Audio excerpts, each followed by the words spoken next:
Alright guys, so I'm going to do a quick review on this Agent Nateur. It's basically a natural deodorant.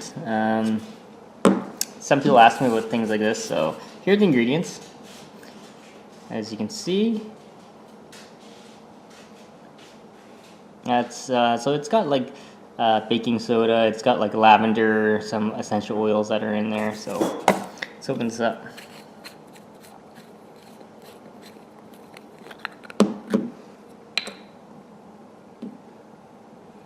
Here it is. Smell wise, it's yeah, it just smells like essential oils, and it just feels like a wax, like a beeswax. So alright guys, if you have any questions, comments, post them below, subscribe to the channel.